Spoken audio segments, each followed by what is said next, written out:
The report arrived in the wrong format.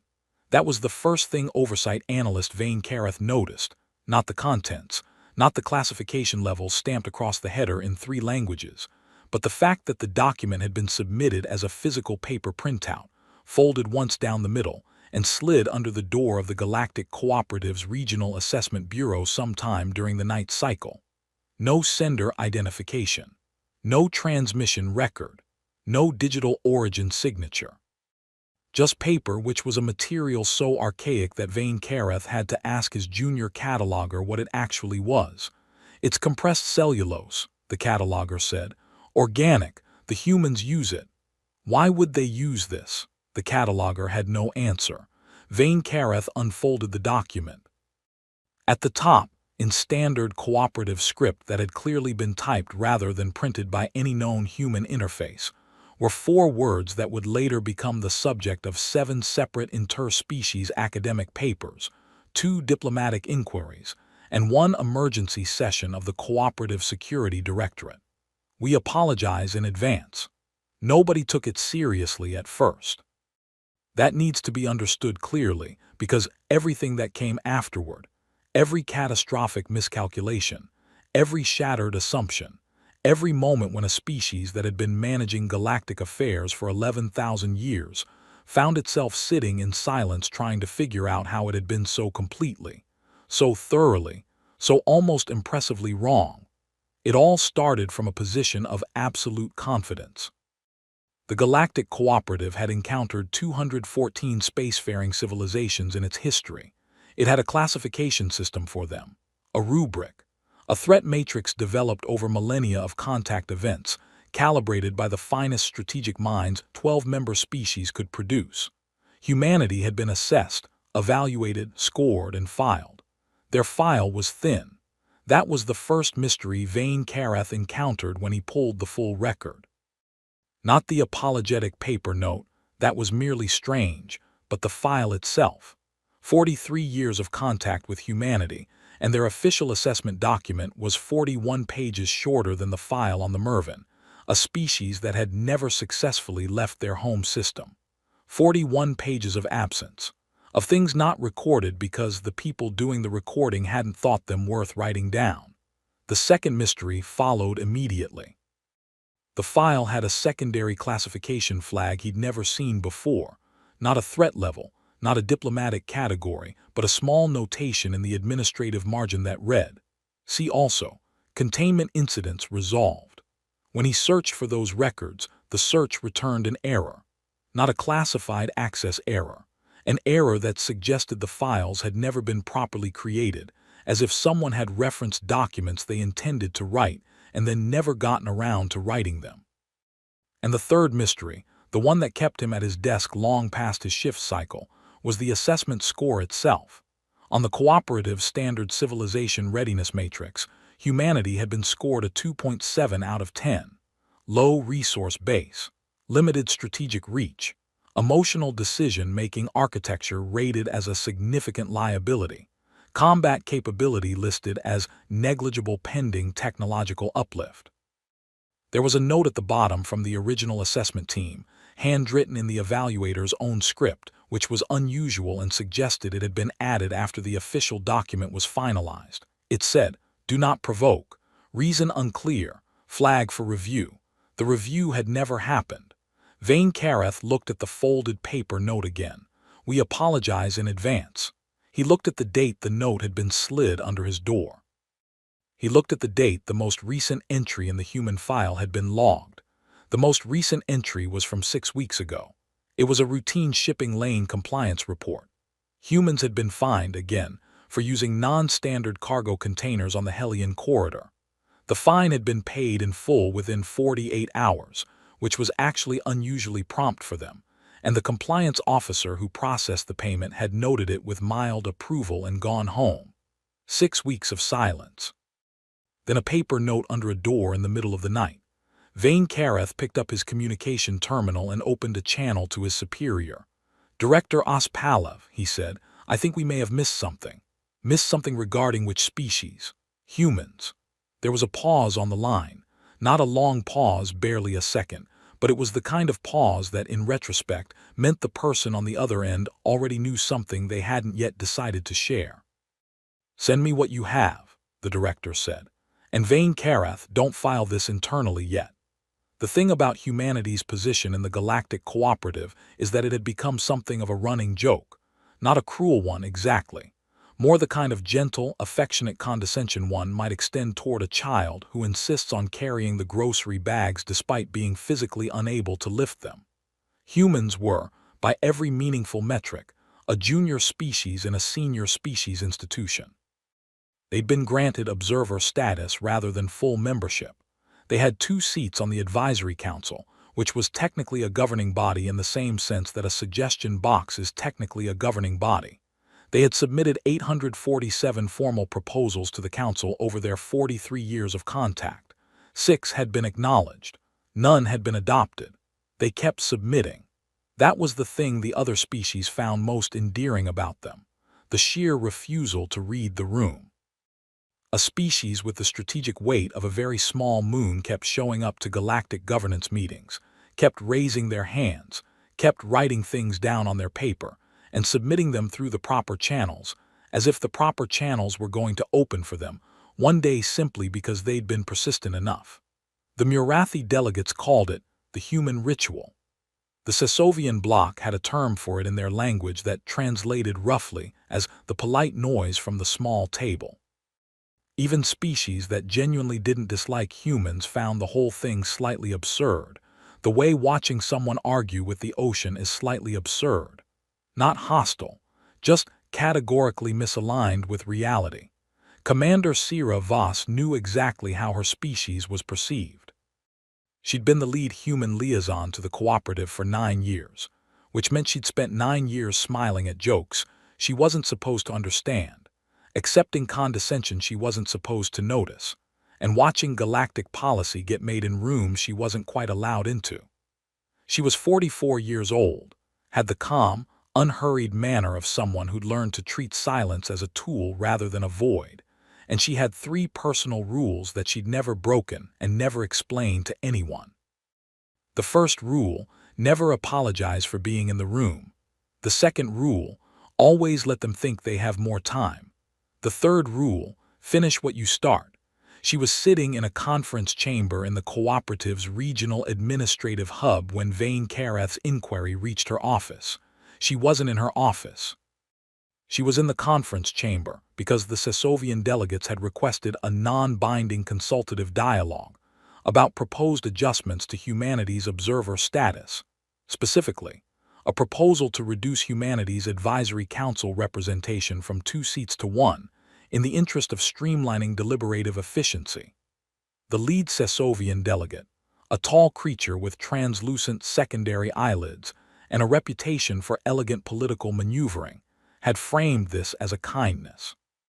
"Frankly," he said, "we feel it would reduce the burden on your representatives. 1 seat fully integrated is worth far more than 2 seats that are rarely, how do I put this, fully heard." Sira Voss looked at him for a long moment. Then she smiled. "I understand completely," she said. "Before we discuss the proposal, I wonder if you received the advisory memo we distributed this morning through the standard corridor." The delegate's secondary eyelids flickered. "I'm not aware of any advisory memo." "Ah," she said. "You'll want to read it, take your time. I'm not going anywhere." The advisory memo, as it turned out, was 14 pages long. Vane Carath received a copy at the same time as the Sesovian delegation, the Murathi bloc, and in what would later be identified as the most significant detail, the Cooperative's Strategic Infrastructure Directorate. It had been distributed through official channels, logged with a proper transmission signature, time-stamped and formatted correctly in every way except one: the subject line. The subject line read, "Administrative notice regarding temporary relay network transition, no action required." Nobody reads memos with subject lines like that. That is the only way to explain why an entire galactic administrative hub received a 14-page document, and exactly 0 officials read it before the consequences began. The memo was, in fact, a courtesy notification. Humanity, it explained, had been quietly operating a secondary relay network through the Hellion corridor, the same corridor where they'd repeatedly been fined for non-standard cargo containers for approximately 3 years. The network, the memo noted with characteristic human understatement, was substantially complete and had been constructed entirely within the technical exceptions clause of the cooperative's infrastructure charter, specifically the provision that allowed any observer status species to maintain internal communication infrastructure, not exceeding regional scope. The memo defined what regional scope meant by humanity's interpretation of the term, which was, and this was explained on page 9, the page nobody reached, considerably larger than the cooperative standard definition. The network, to use the human phrase buried on page 12, was reasonably extensive. Vane Carath read the memo in full at 11 o'clock in the evening, in his office, with the folded paper note sitting next to his terminal. He read it 3 times. Then he opened the infrastructure technical appendix referenced in footnote 7 and cross-checked the relay coordinates against the cooperative's own navigational charts. His hands went still on the terminal. "Oh," he said, to nobody. The network didn't just span the Hellion corridor. It covered, he counted again, because the first count seemed wrong, 43 relay points distributed across 19 separate administrative sectors. The kind of coverage that, if you were being uncharitable about it, would allow real-time secure communication between any 2 points in the cooperative's core infrastructure zone without routing through a single cooperative-controlled transmission node. It was, from an infrastructure architecture standpoint, elegant. From a strategic standpoint, it was something else entirely. He called Director Ospalov again. "Director, I found the containment incidents." A long pause this time, longer than the first. "How many?" the director asked. Vane Carath looked at his screen. The memo references 43 relay installations, but the memo is addressed as version 2. I can't find version 1 anywhere in the archive. Another pause. Then the director said something Vane Carath had never heard a senior cooperative official say in all his years of service. "Don't turn on any lights in your office." Here is what the Galactic Cooperative had understood about human cargo shipping. It was disorganized, inconsistent, perpetually in minor regulatory violation, and operated by crews that seemed constitutionally unable to fill out transit documentation correctly. The Hellion corridor fine records alone ran to several hundred pages. Wrong container certification, improper mass declaration, non-standard docking frequencies, failure to pre-register cargo manifests. Every infraction small, every fine paid promptly, which was considered politely baffling behavior for a species with humanity's limited economic standing, since prompt payment of fines was typically a marker of institutional compliance culture, and humans did not otherwise demonstrate institutional compliance culture in any observable way. What the cooperative had not understood, and this is the part that took 3 separate review committees to fully process, was that every single minor infraction had required an inspection, and every inspection had required an inspector to physically board the vessel, and every inspector who boarded a vessel to process an infraction received, by standard procedure, a temporary facility access code for the relevant section of the docking hub. Codes that were time-limited, logged, and immediately expired upon use, unless, as it turned out, someone had identified a specific sequencing vulnerability in the access code generation protocol and had been systematically, patiently, methodically collecting partial code strings from hundreds of separate inspection events over years and using them to map the full algorithmic structure of the cooperative's facility access system. Not to use it, just to understand it. The Cooperative Cybersecurity Division later determined that no unauthorized access had ever occurred. The humans had not exploited the vulnerability. They had simply, and this was the part that generated the most internal debate about whether it constituted a hostile act, found it, characterized it completely, and then documented it in meticulous detail in a report that was currently sitting in a sealed file on what turned out to be the Human Relay Network, accessible from any of 43 relay points, none of which were on cooperative infrastructure. "They mapped our lock," the cybersecurity director told the emergency session.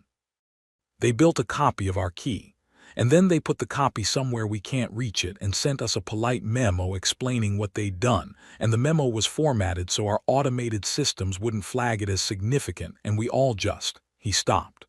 We all just filed it, he said. In our defense, one of the Murathi delegates offered. The subject line was, I know what the subject line was.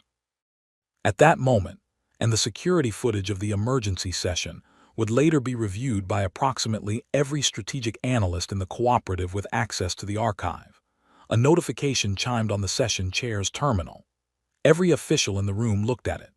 The session chair, a Murathi elder named Vel Oran who had been managing cooperative governance for 60 years and had survived 4 constitutional crises, looked at the notification for 4 full seconds before speaking. Commander Voss, he said slowly, is requesting to address the session. The room was silent. She's been outside this chamber, Vel Oran continued, for the past 2 hours. According to the corridor logs, she arrived before we convened. She knew. That was the thing nobody could get past. She had known the session would be called. She had been waiting outside the room while they discovered every single thing she had already known they were going to discover. In approximately the order she had anticipated they would discover it, and she had done nothing except wait and let the information move at its own pace. When Sira Voss walked into the emergency session chamber, she was carrying nothing. No documents, no terminal, no prepared materials of any kind. She wore the standard issue gray jacket of a human liaison officer. She'd spilled something on the sleeve and the stain hadn't quite come out. She looked, to the assembled officials of the Galactic Cooperative senior governance body, approximately like someone who had come in from a very long shift and would like to get this meeting finished so she could find something to eat. Thank you for having me, she said. Vel Oran, who had 60 years of experience and 4 constitutional crises, studied her for a long moment. You anticipated this session, he said. It wasn't a question. I anticipated that you'd read the memo eventually, she said. We budgeted for that taking between 4 and 8 weeks. You're ahead of schedule. The relay network, he said, the access vulnerability documentation, the infrastructure the memo refers to as version 2. What is version 1? She looked at him with an expression that was polite, patient, and utterly unreadable. A question we were hoping you'd ask, she said. That's actually good news. How, said the cybersecurity director with audible effort, is that good news? Because it means we're talking, she said. We really prefer to talk. The room sat with that for a moment.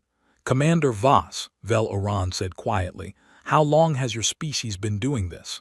She sat down in the chair across from him, the small chair, the observer's chair, the chair where humanity always sat, and folded her hands on the table. Since year 4, she said. About 8 months after our first proposal was tabled without being read. Year 4. 39 years ago. A species that had been assessed as a 2.7 and filed under negligible pending uplift had begun, 39 years ago, to do something quiet and careful and extraordinarily patient. Not hostile, not illegal, not even particularly confrontational, just thorough. Like someone who has been told they can't come in through the front door and has spent 4 decades learning the exact dimensions of every other door in the building. There's something you should know, Sira Voss said. The network, the vulnerability mapping, the relay infrastructure, none of it was ever going to be used against you. That's not what it's for. Then what? Vel Oran asked. Is it for? Negotiation, she said simply. Specifically this negotiation. The one where we ask for full membership in the cooperative, and you agree, and we all get to move forward. The silence that followed was the longest one Vane Kareth had ever witnessed in a governance chamber. You built all of this, the Sesovian delegate said finally, for a seat at the table. Sira Voss turned to look at him. She looked at him the way a person looks at someone who has asked a question that is almost the right question. We built all of this, she said, because we already knew you weren't going to give us one. The argument that followed lasted 6 hours. 6 hours of an emergency session that was supposed to be classified, and which had, within 40 minutes, been leaked to approximately every major news outlet in the cooperative's information sphere. Because, As the communications director would note with something between admiration and despair, the human relay network had a press distribution function that had apparently been configured 3 months ago. They went through every available counterargument.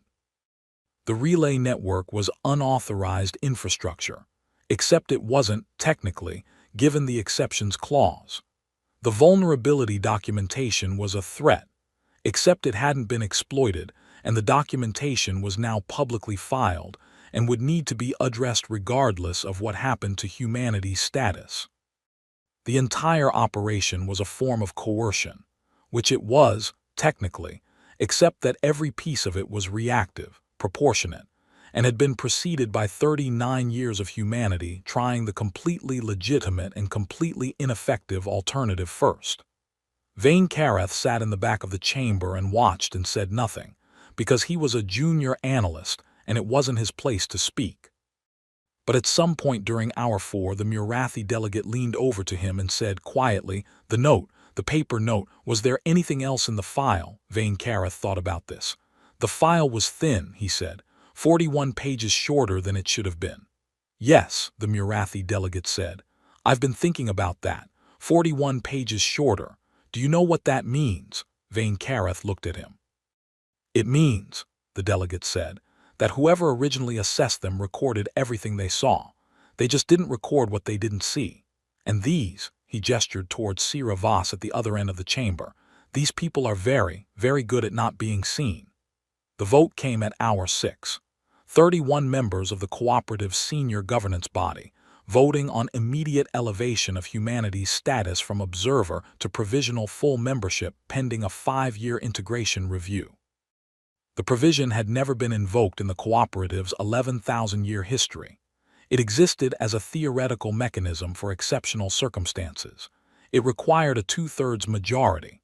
The final count was 28 in favor, 3 abstentions, 0 against.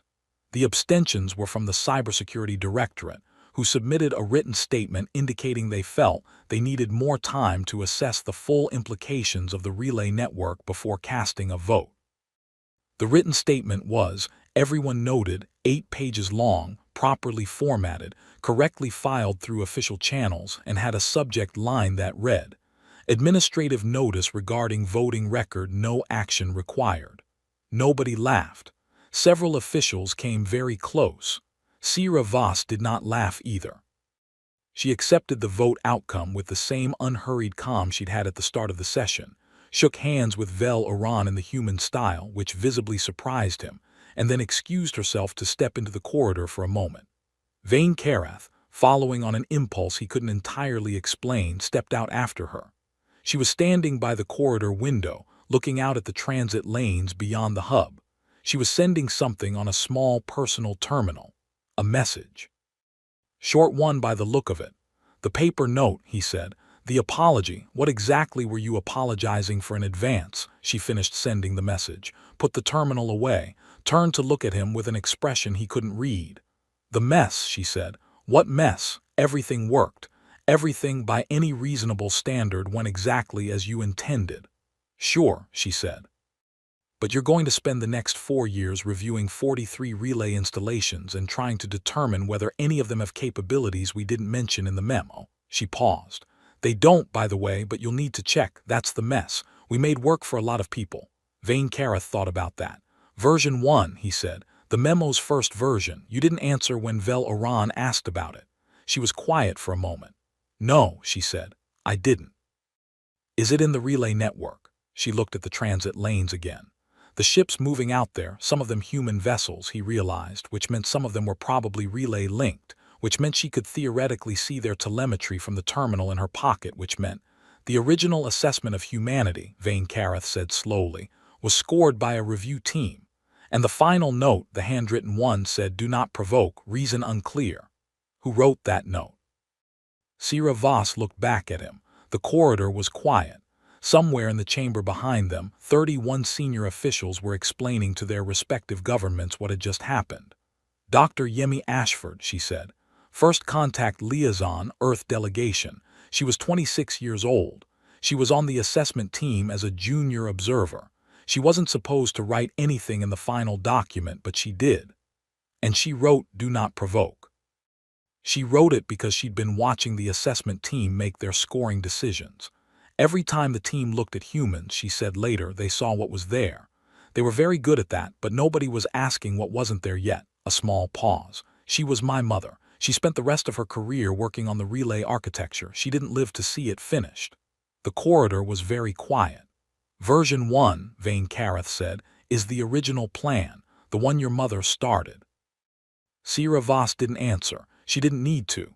The answer was in the way she stood there by the window in a jacket with a stain on the sleeve, in an institution that had ignored her species for 39 years, with a quiet that had nothing apologetic in it at all. "Can I ask you something?" Vane Careth said. "Yes." "If we'd voted no, we were prepared for that," she said. "What would you have done?" She was quiet for a long time. "We would have kept submitting proposals," she said finally. "Through the proper channels." She turned from the window. "We always finish what we start." The 5-year integration review lasted 7 months. The anomalies in the timeline were related to the fact that, approximately 2 weeks after the emergency session vote, the Cooperative's Infrastructure Review Board realized the relay network, which humanity had agreed to submit for joint oversight as part of the integration process, had been operating as critical communications infrastructure for several non-human species for approximately 18 months without anyone noticing. The species in question had not been notified they were using human infrastructure.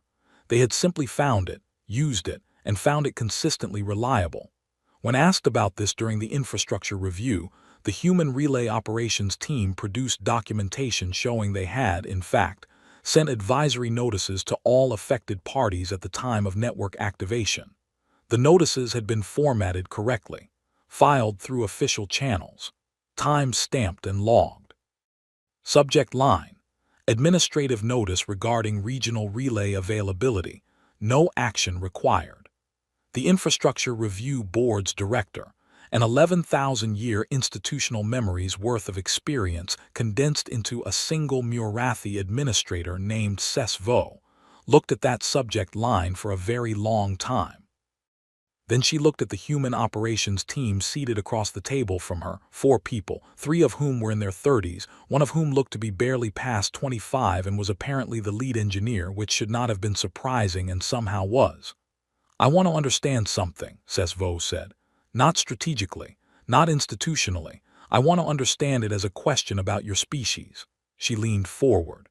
"You had leverage. You had access. You had capabilities we didn't know about. You could have asked for anything." The lead engineer, young, calm, with the specific stillness of someone who had rehearsed no part of this conversation, nodded slightly. "We asked for membership," she said. "That's all. After 39 years of, that's all we ever wanted," the engineer said. "To be in the room, to be heard, to matter to the conversation." She paused. "The rest was just patience." Sesvo looked at her for a long moment. "Your species," she said carefully, "is very strange." "Yes," the engineer agreed. "We've been told. You built a communications network across 19 administrative sectors to get a seat in a meeting." "We built a communications network across 19 administrative sectors," the engineer said, "because we thought it would be useful, and because we knew if we asked permission first, you'd say no, and because we had already tried asking permission 412 times over 35 years, and we had gotten very good at noticing when a conversation was not going anywhere useful." She folded her hands on the table, the same gesture Sierra Voss had used in the session chamber, Vane Careth would think when he read the transcript later. "We are not a patient species by nature. We are just very committed to finishing things." Vane Careth wrote his assessment report 6 weeks after the integration vote. It was not a thin file. It ran to 417 pages, which was longer than any species assessment in the Bureau's archive. He wrote every page himself, which was also unusual. He wrote about the cargo fines and the access codes and the relay architecture and the paper note under the door. He wrote about Dr. Yemi Ashford's handwritten margin note. He wrote about what 39 years of consistent, quiet, cheerful, apparently naive persistence looks like from the inside, and what it looks like only in retrospect, only when it's over from the outside. On the last page, where the standard template asked for an official threat classification, he left the field blank for a long time. Then he typed 4 words and submitted the report. The 4 words were not a classification category that existed in the Bureau's official taxonomy. Several of his supervisors noted this. None of them changed it. The final page of humanity's assessment file, the new one, the real one, the 417-page one that would be read and argued over and cited in academic papers for decades, ended with the classification field reading. See also, what wasn't there yet? Storie Voss read the report on a Tuesday morning in the small office she'd been given in the cooperative's main hub, a real office, with her name on the door, which was still new enough that she noticed it every time, and when she finished reading it, she sat quietly for a while with the last page in front of her. Then she picked up a piece of paper, from a physical stack of it that she kept in the desk drawer, because old habits are old habits, and also because it had worked fairly well the first time. She wrote 3 words, folded the paper once down the middle, and left it on Vane Careth's desk while he was at lunch. He found it when he came back. He read it standing up, still holding his coat. The note said, "Thank you." He looked at it for a long time. He thought about the first note. He thought about 39 years. He thought about the 41 pages of absence in the original file, and a 26-year-old woman who had written, "reason unclear," in a margin, and then spent the rest of her life building the reason. He thought about what it feels like to be in a room that keeps telling you that you don't matter, and to keep showing up anyway, not because you believe they'll change their minds, but because you've decided that your presence in the room is not actually their decision to make. He set the note down carefully. He went back to his terminal. He opened a new file. At the top where the case header went, he typed, "Ongoing Assessment Human Cooperative Integration Active." He had a feeling this file was going to be longer than 400 pages. He was, of course, right. But then, and this is the thing the galaxy was only just beginning to understand, humans tend to have that effect on paperwork, on institutions, on assumptions, on the quiet, comfortable certainty that you have correctly assessed a thing simply because you have looked at it carefully enough. They have a way of being larger than the space you made for them, of filling silence you didn't know was empty, of showing up without drama, without fanfare, in rooms they were never supposed to reach, and sitting down in chairs they were never supposed to occupy, and opening their mouths and saying something patient, ordinary, implacable, that you will spend the rest of your career trying to fully understand. Not because they are the strongest, not because they were chosen or gifted or built for this, but because every rational civilization in the galaxy has a point at which it calculates the cost and decides the effort is no longer worth it. A threshold of difficulty beyond which the math stops working. A moment when a species looks at what it would take to continue and concludes, with perfectly reasonable logic, that stopping is the only sensible option. Humanity simply never found that threshold.